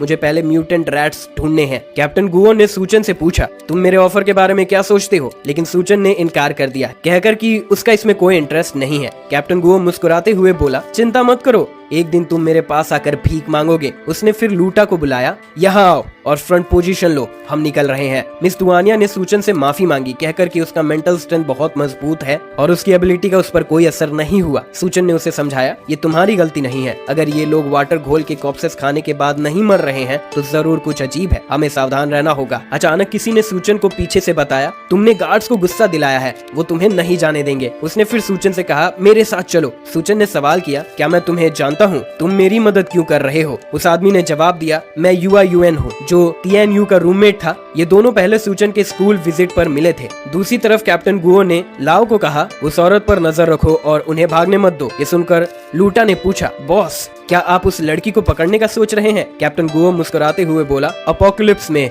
उस जैसे हॉट लड़कियां रेयर है। थोड़ी देर बाद आधी टूटी बिल्डिंग में मिस दुआनिया उस छोटी लड़की के भाइयों को मेडिकल चेकअप दे रही थी। उसने उन्हें बताया कि उनके पास दवाइयों की कमी नहीं है, लेकिन अभी के लिए ये काफी है और उन्हें तुरंत खतरे का सामना नहीं करना है। छोटी लड़की ने मिस दुआनिया का शुक्रिया अदा किया। इस दौरान सूचन ने मियोपू यूएन से पूछा, वैसे यहाँ अब सभी स्टूडेंट्स रह रहे हैं? मियोपू यूएन ने कहा, हाँ, सभी जिंदा स्टूडेंट्स, चाहे वो किसी भी जेंडर के हो, यहाँ शरण ले रहे हैं। भाई तियन अक्सर सभी की मदद करते हैं, इसीलिए ये जगह हमारी फील्ड टीम का टेरिटरी है। क्यूरियस होते हुए सूचन ने फील्ड टीम के बारे में पूछा। अचानक एक आवाज आई पीछे से, हमारी फील्ड टीम बहुत मजबूत है, अगर हम हो ट्राइब से मिले तो हम उनसे सीधा लड़ सकते हैं। उसने सूचन से पूछा, क्या वो इसमें शामिल होना चाहता है? ये TNU था। पू यून ने कहा, देखो कौन वापस आया है। TNU ने सूचन को देखते ही गले लगाया और बोला, मैंने सोचा तुम चले गए हो, मुझे विश्वास नहीं हो रहा है कि तुम तुम अब भी जिंदा हो, ये बहुत अच्छा है। सूचन भी इतने समय बाद तियान्यू को देखकर खुश था। तियान्यू ने कहा, चलो हमारे लिए ये रेयर मौका है, हमें एक ड्रिंक करनी चाहिए। मैं अभी एक मिशन से वापस आया हूँ तो मैं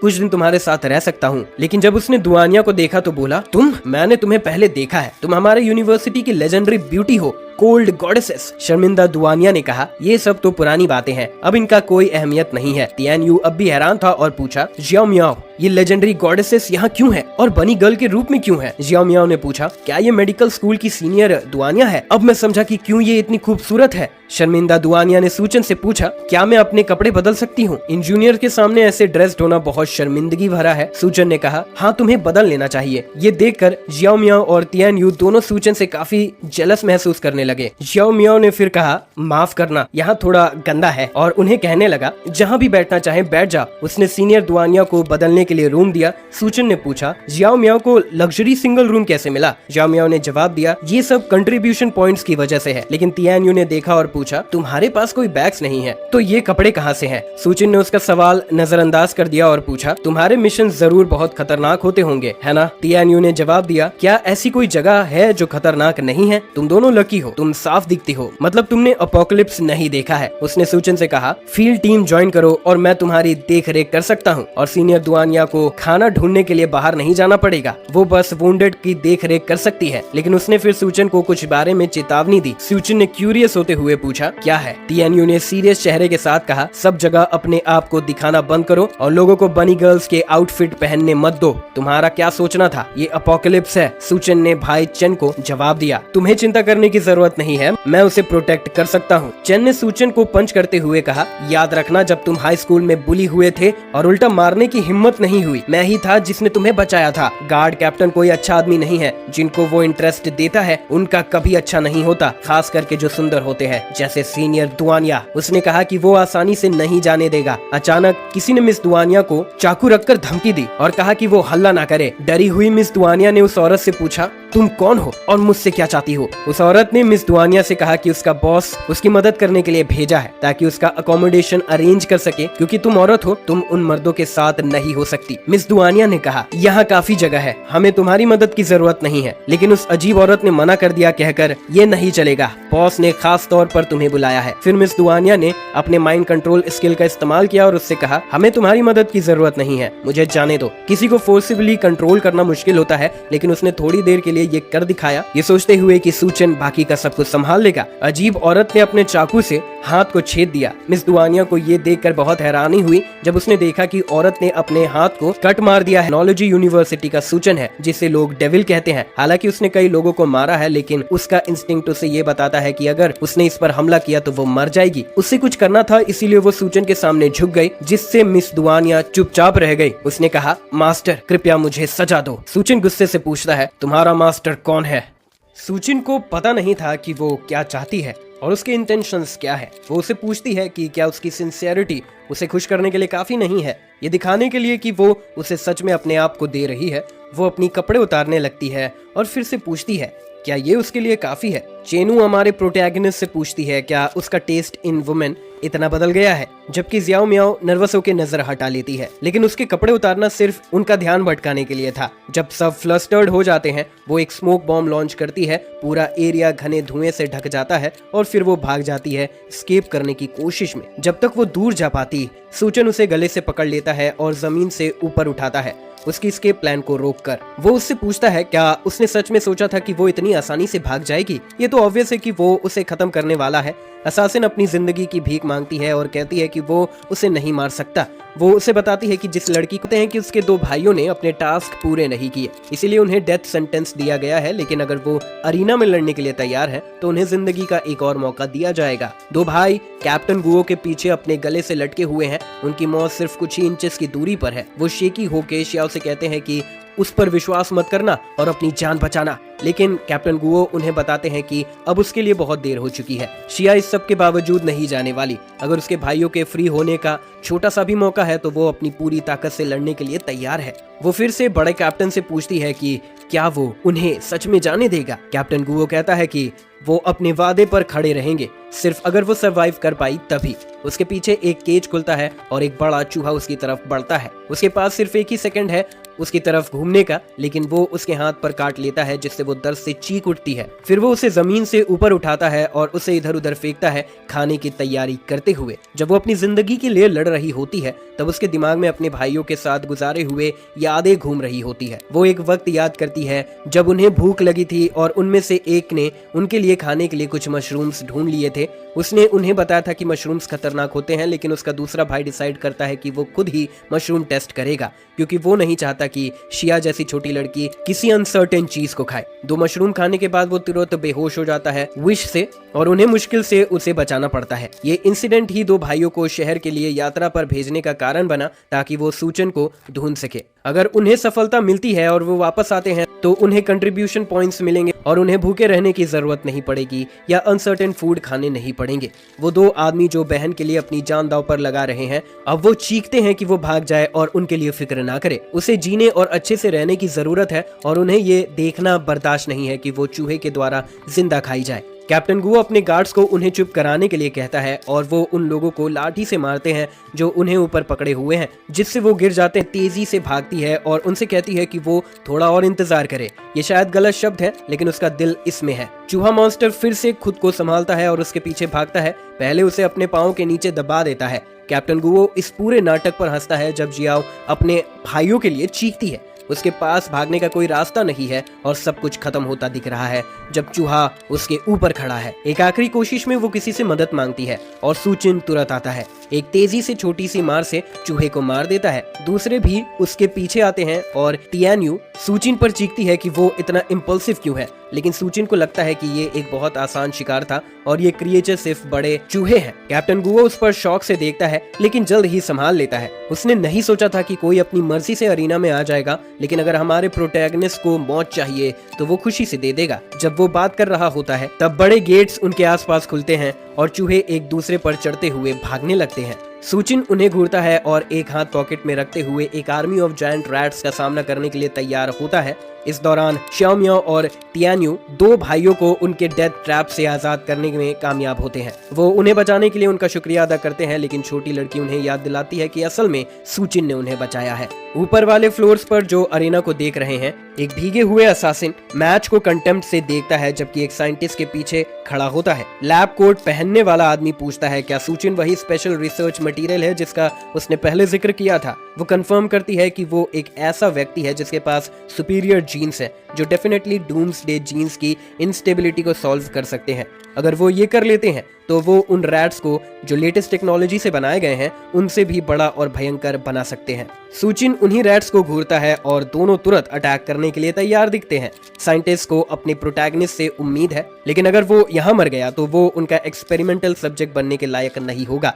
सूचिन बिना किसी डर के खुद को प्रूव करता है और आसानी से जायंट्स रैट्स को मार गिराता है। 1 सेकंड से भी कम समय में उसके साथियों का हैरानी से सांस रुक जाता है और टियान्यू सोचता है कि क्या ये वही सूचिन है जिसे वो जानता है, लेकिन अपने दिखावे के बावजूद किसी भी जायंट रैट में क्रिस्टल न्यूक्लियस नहीं है। इसका मतलब है कि उसकी सिर्फ एक उम्मीद रैट किंग से मिलने की है। तभी जैसे किसी ने सिग्नल दिया हो, कैंप के स्पीकर से एक अनाउंसमेंट होती है। ये साइंटिस्ट है जो पूरी फाइट को देख रहा है और सबको बताता है कि सूचिन उसकी रिसर्च के लिए जरूरी एक्सपेरिमेंटल मटेरियल है।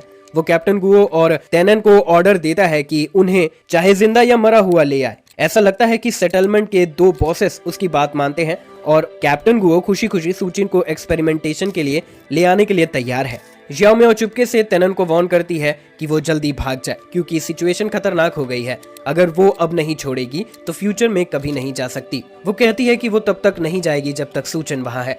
कैप्टन गुओ मजाक उड़ाते हुए तेनन से कहता है कि वो जानता है कि फील्ड टीम लीडर और सूचिन भाई है, तो अब जब उनका बॉस ने सीधा ऑर्डर दिया है तो वो क्या करेगा? क्या वो अपने भाई के साथ रहेगा या उस आदमी के साथ जो अपोकलिप्स से सर्वाइव करने में मदद की थी? सूचिन इस मोटे गुस्से से भरे आदमी को इग्नोर करता है और तेनन से पूछता है कि क्या हो रहा है और क्यों सब केओस की तरफ जा रहे हैं। फैक्शन लीडर बताता है कि ऊपर वाला आदमी लियू ह्यून है।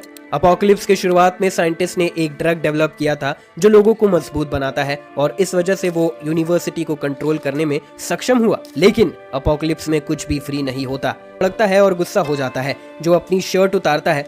कैप्टन के साथ लाइफ या डेथ की लड़ाई के लिए तैयार है। हालात उसके खिलाफ होने के बावजूद वो सही के लिए खड़ा होने के लिए फैसला करता है। तियान्यू उस बड़े आदमी को बताता है कि वो डॉक्टर के साथ गद्दारी कर रहा है क्योंकि वो सिर्फ ड्रग का इस्तेमाल करके उन्हें कंट्रोल करना चाहता है। कोई जरूरत नहीं है ऐसे किसी के साथ खड़े होने की जो उसकी जिंदगी को एक बार्गेनिंग चिप की तरह इस्तेमाल कर रहा है। अगर उसके पास खोने के लिए कुछ नहीं है तो ये जरूरी नहीं है कि वो आखिरी में मरे, लेकिन अगर कोई उसके भाई को छू भी लेता है तो वो उनसे जान लगाकर लड़ने के लिए तैयार है। सूचिन अपने भाई की तरफ मुस्कुराता है जब वो ग्रुप के सामने खड़ा होता है। उस पल फैक्शन लीडर बिल्कुल वैसे ही देख रहा है जैसे हमारा प्रोटैगनिस्ट कई साल पहले याद करता है। तियान्यू कैप्टन के साथ टकराने के लिए रश करता है और बड़ा आदमी उन सबको क्रश करने का वादा करता है क्योंकि वो मरने के लिए इतना उत्सुक है। तियान्यू कैप्टन गुओ के शरीर पर कई पावरफुल पंचेस लैंड करने में कामयाब होता है, लेकिन बड़ा बॉस अपना ट्रम्प कार्ड दिखाता है।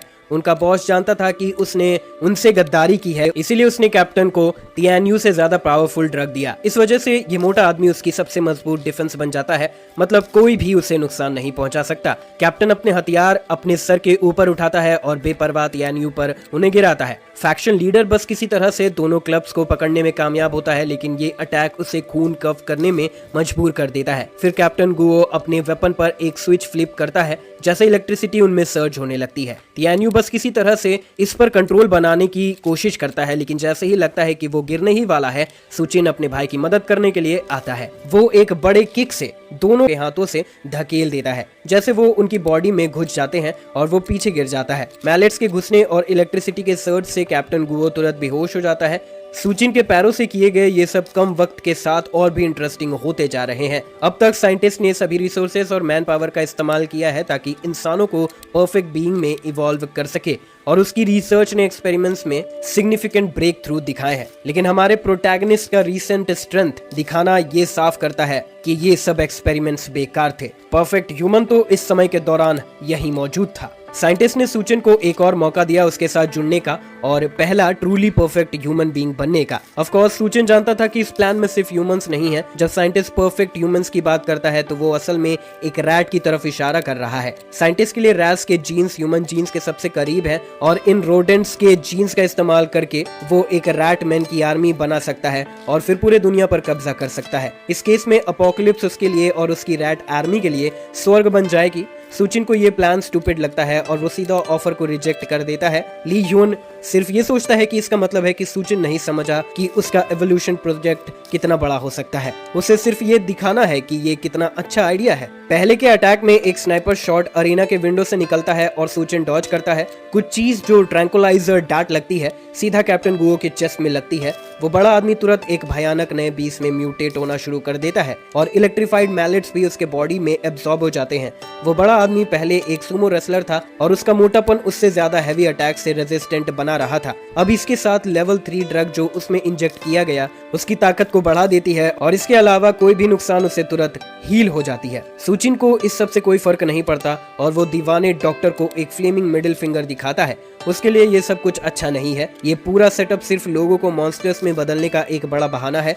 ये इंसल्ट ली ह्यून के लिए आखिरी स्ट्रॉ बन जाता है और वो न्यूली म्यूटेटेड कैप्टन गुओ को सूचिन को मारने का ऑर्डर देता है ताकि वो कॉर्प्सेस से जरूरी जीन्स निकाल सके। मॉन्स्टर रोर करता है और सीधा सूचिन की तरफ सुमो स्पिन के साथ चार्ज करता है। हमारा प्रोटैगनिस्ट टाइम पर रोलिंग मैन को पकड़ लेता है। फिर वो अपना हाथ बड़े आदमी के सर में डाल देता है, इलेक्ट्रिक मैलेट्स का बैटरी निकाल देता है और उसे कैप्टन गुओ के म्यूटेटेड चेहरे पर डाल देता है। बैटरी तुरंत एक्सप्लोड हो जाती है जो कि बड़ा आदमी को मारने के लिए काफी था, लेकिन उसकी नई इंप्रूव्ड हीलिंग फैक्टर की वजह से उसका जख्म तुरंत हील हो जाते हैं, जिससे वो और बुरा डिसफिगर्ड हो जाता है, लेकिन अभी भी लड़ने के लिए काफी ताकत में है। सूचिन को ये बहुत एनोइंग लगता है और वो वापस लड़ने जाता है ताकि वो आदमी को खत्म कर सके और फाइट को रोके। वो एक डेवस्टेटिंग पंच सीधा उसके जॉ पर मार देता है जिससे आदमी एक कैटर में गिर जाता है। फिर वो अपनी स्पीड बढ़ाता है जब वो अटैक करता है, घने डस्ट को उड़ाते हुए और म्यूटेटेड आदमी को मारते हुए। आजकल दुनिया में बहुत कम लोगों को सुपर पावर्स के बारे में पता है, तो बेहतर ये है कि दूसरे लोगों को ना दिखाएं कि वो कैसे इन्हें इस्तेमाल करते हैं। इस वजह से वो धूल और मिट्टी का इस्तेमाल अपने हक में करता है जो उसे कैमोफ्लाज करने की सुविधा देता है ताकि वो जो चाहे कर सके। उसका मेन इशू ये है कि कैप्टन गुओ चाहे कितना भी डैमेज ले वो हमेशा रिकवर कर लेता है। इस सब के बीच प्रोफेसर ली ह्यून की रिसर्च वाकई इंप्रेसिव है। खुशकिस्मती से सूचिन का स्पेस सप्लाई से भरा नहीं है। बल्कि उसमें कुछ ऐसा है जो उस आदमी को क्रश कर सके और इंश्योर कर सके कि उसके पास रीजनरेट होने के लिए कुछ ना हो। वो अपनी स्पेस पावर खोलता है और अपना सीक्रेट वेपन समन करता है जो है कई टन्स का कंक्रीट और स्टील। ये बड़ा शोर बाहर देखकर लोगों को डरा देता है, लेकिन बड़े धूल का वॉल उन्हें कुछ देखने से रोकती है। जब सब कुछ क्लियर होता है, सूचन सीमेंट के पाइल से सेंटर में बैठा होता है जब वो मोटा आदमी डेब्रिस के नीचे दब गया होता है। ली यून ये सब देखकर पैनिक हो जाता है। इस पॉइंट पर उसे ये फर्क नहीं पड़ता कि सूचन कौन है या उसके जीन्स कितने स्पेशल है। वो सिर्फ इस बात को लेकर परेशान है कि हमारा प्रोटैगनिस्ट उसे प्रोवोक करने की हिम्मत रखता है और अब वो कुछ भी करेगा ताकि हमारा ओवर पावर्ड मेन कैरेक्टर बिना प्रॉपर ब्रुअल के मर जाए। उसके आसपास केजेस उठने लगते हैं जब हजारों रैट्स उनके इर्द गिर्द इकट्ठा होने और अटैक करने के लिए तैयार होते हैं। सूचन को इस बात से कोई चिंता नहीं है, बल्कि वो एक्साइटेड है क्योंकि उसने प्लान किया है कि वो इंश्योर करेगा कि इनमें से कोई भी सर्वाइव ना करे। बाकी लोग टर्न होते हैं और समझते हैं कि वो पूरी तरह से घिर गए हैं। रैट पीपल जो केजेस से बाहर आ रहे हैं वो सब वही लोग हैं जो पहले लैब में भेजे गए थे। ऐसा लगता है कि ली यून ने उन सबको रैटमैन में बदल दिया है और अब वो बिना किसी सोच विचार के उसकी ऑर्डर मानते हैं। सूचिन इन छोटे छोटे म्यूटेंट्स के साथ डील नहीं कर सकता क्योंकि उसका असली टारगेट है दीवाना साइंटिस्ट जो उन्हें देख रहा है। अगर वो वहां नहीं गया और ली यून को नहीं संभालता तो म्यूटेंट रैट्स की आर्मी कभी खत्म नहीं होगी। इस वजह से उसे उन्हें टेम्पररीली छोड़ना पड़ेगा ताकि वो सोर्स को खत्म कर सके। दुआनिया को याद है कि उसने एक बार कहा था कि उसे अपनी वैल्यू दिखानी होगी ताकि वो उसके साथ रहे। अगर वो यहाँ अपने आप को प्रूव नहीं करती तो उसे छोड़ने का चांस है। इसे समझकर वो अपनी मिशन को समझती है और उसे अश्योर करती है कि वो उन्हें कंट्रोल में रखेगी। इसके बाद वो उससे कहती है कि अगर उसे जरूरत हो और वो हैंडल नहीं कर पाए तो उसे लाउडली बुलाए। सूचन को छोड़ने के बाद वो तुरंत सिचुएशन को संभाल लेती है और ग्रुप को लीड करती है। उसके इर्द गिर्द बहुत सारे रैट्स हैं और उसने कभी इतने सारे रैट्स को एक साथ कंट्रोल नहीं किया है, लेकिन इस सिचुएशन में उसके पास कोई चॉइस नहीं है। वो अपने माइंड से बहुत सारे रैट्स को कंट्रोल करते हुए उन्हें रोकती है और बाकी ग्रुप उन्हें मारने पर फोकस करता है। इस बीच ली यून अपने टावर के टॉप फ्लोर से कार्नेज को देख रहा है।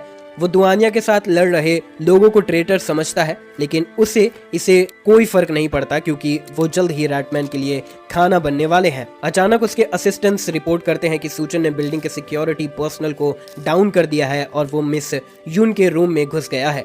ये बात ली यून का ध्यान तुरंत खींच लेती है क्योंकि वो रूम उसके लिए बहुत इंपॉर्टेंट लगता है। वो अपना लैब कोट उतारता है और अपने असिस्टेंट्स को डूम स्टेज जीन उसमें इंजेक्ट करने का ऑर्डर देता है। वो उसे वार्न करते हैं कि जीन अभी भी अनस्टेबल है और इसे लेना बहुत रिस्की है, लेकिन साइंटिस्ट को इस वक्त इसकी परवाह नहीं है। उसे पर्सनली सूचन का सामना करना है और उसे आज सब कुछ के लिए सजा देनी है। हमारा प्रोटैगनिस्ट मिस यून के रूम में चलता है और कई टैंक्स में देखता है जो फेल्ड या अभी भी डेवलपिंग एक्सपेरिमेंट्स से भरे हैं।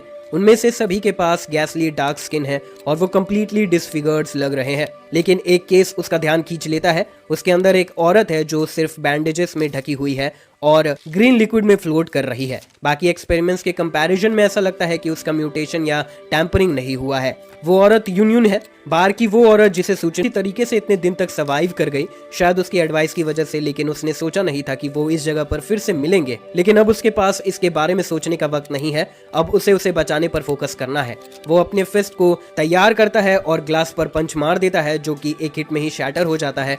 फिर वो यूनियन को बाहर खींचता है और उसे अपने चेस्ट के साथ उठाता है। वो उठती है और तुरंत उसे पहचान लेती है। वो उससे कहता है कि चिंता मत करो और वादा करता है कि वो उसे यहाँ से निकाल देगा, लेकिन वो इस बात से बहुत ज्यादा परेशान है कि वो भूखी है। उनका रियूनियन अचानक से रास्पी वॉइस के चीखने से तोड़ दिया जाता है जो कहती है कि वो उसे छोड़ दे। फिर एक पल में एक आइस एरो उसकी तरफ शूट होता है सीधा उसके सर पर। वो टाइम पर इसे पकड़ लेता है जबकि यूनियन को अपने पास पकड़े रखता है। ली यून शैडो से बाहर निकलता है और फिर चीखता है कि वो यूनियन को छोड़ दे। उसके हिसाब से वो वही औरत है जो उसने चुनी है और सूचिन को उसे टच करने से बेपनाह गुस्से में डाल देता है। ऐसा लगता है कि उसने किसी तरह से आइस एबिलिटीज हासिल की है। सूचिन उस सस्ती एरो को अपने हाथों से तोड़ देता है। फिर वो ली यून से पूछता है कि क्या वो औरतों को ऐसे ही चूज करता है जैसे वो मर्चेंडाइज खरीद रहा हो। वो किसी को भी बिना उसकी मर्जी के अपने पास नहीं रख सकता। साइंटिस्ट उसे बताता है कि वो अपोकलिप्स में है और इस नए दुनिया में आम लोग सिर्फ एंट्स हैं, लेकिन कोई जैसे वो जिसे इवोल्यूशन का पावर है वो दुनिया को रूल कर सकता है। उसके लिए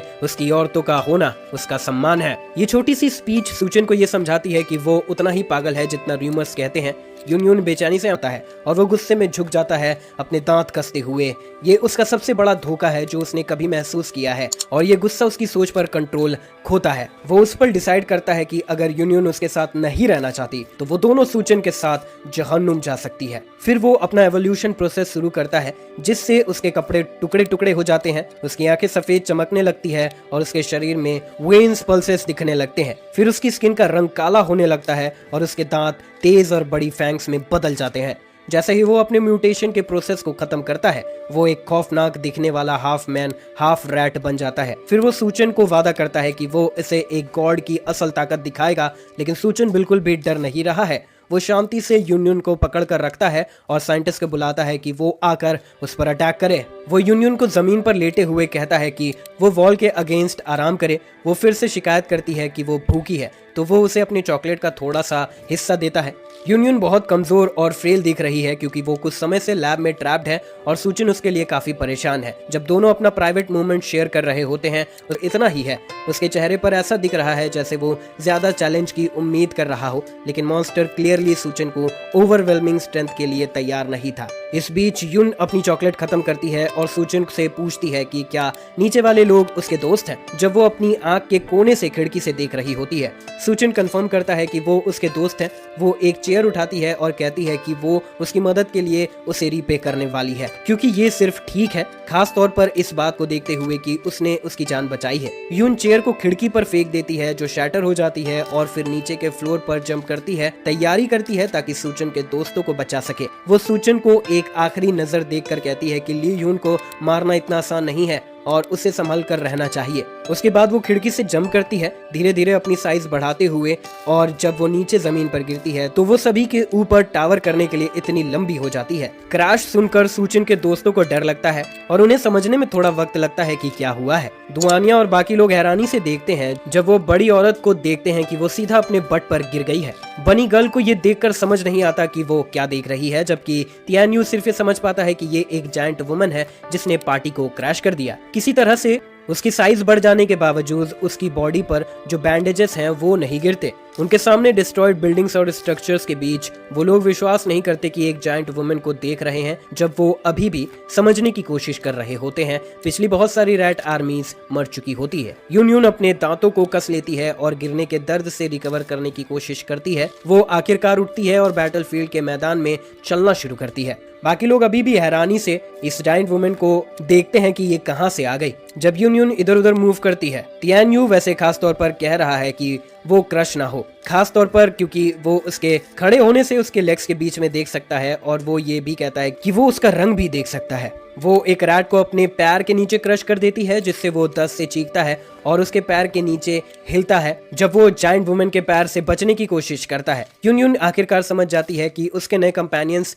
किस चीज से लड़ रहे हैं। वो अपना पैर उठाती है ताकि अच्छे से देख सके, जबकि बाकी रैट्स उसके नीचे से उसे घूर रहे हैं। सभी रैट्स उसकी ओमनियस ऑरा से डर रहे हैं। जब वो पूरी तरह समझ जाती है कि वो रैट्स हैं, तब सभी बिल्डिंग से निकलकर उसकी तरफ दौड़ते हैं। सभी अपने गिर गए कॉमरेड का बदला लेने के लिए उत्सुक हैं। वो अब खाली बैटलफील्ड पर रेस करते हैं, जो भी उनके हाथ में आता है उसे पकड़ लेते हैं। कुछ लोग भागने की कोशिश करते हैं लेकिन सिर्फ कुछ ही बच के रहते हैं, जबकि बाकी क्रिएचर्स के रास्ते में आ जाते हैं और रैट फूड बन जाते हैं। जब यूनियन समझती है कि वो जायंट रैट्स के खिलाफ लड़ रही है, वो परेशान हो जाती है। वो रोती है और मदद मांगती है क्योंकि वो मॉन्स्टर्स को नहीं मार सकती। बाकी सब लोग उसे दूर भागने लगते हैं क्योंकि वो जमीन पर स्टैंपिंग कर रही होती है, जो मतलब है कि वो एक्सीडेंटली रैट्स और ह्यूमंस दोनों को मार सकती है। उसकी स्टॉर्म से शॉक वेव्स उत्पन्न होती है जो सभी को जिंदगी की खातिर भागने पर मजबूर कर देती है। वो क्रिएचर से कहती है कि वो उससे दूर चली जाए, जबकि बाकी ह्यूमंस उसे शांत करने की कोशिश करते हैं ताकि वो उन्हें स्टैम्प करने से ना मारे। उनमें से ज्यादातर शांत करने की कोशिश छोड़ देते हैं और भागने लगते हैं। सूचन इस केओस को देख रहा है और यूनियन की बेहतरीन शक्ति पर हैरानी महसूस करता है। उसने विंडो से बाहर देखा और उसे पता चलता है कि रूम में रैट्स फिर से मॉर्फ होने लगते हैं और जिंदा हो जाते हैं। वो जल्दी से अपना सर घुमाता है और देखता है कि क्रिएचर्स उसकी तरफ दौड़ रहे हैं, लेकिन उसे पता है कि वो उन्हें संभाल सकता है। सूचिन रैट्स की स्वॉम्प से रेजिस्ट नहीं करता जब वो उसके शरीर पर चढ़ते हैं। वो ये मान लेता है कि ली यून इतना आसान नहीं है मारने के लिए। फिर वो अपने आप को स्वाम में घुल जाने देता है, जबकि वो एक शांत व्यवहार बनाए रखता है। रैट्स उसके इर्द गिर्द मिलकर एक नया शरीर बनाते हैं जो रैट किंग जैसा मिलता जुलता लगता है। कुछ सेकंड्स बाद वो पूरी तरह से उन रैट्स द्वारा घुल जाता है, लेकिन वो एक बार भी अपने आप को बचाने की कोशिश नहीं करता।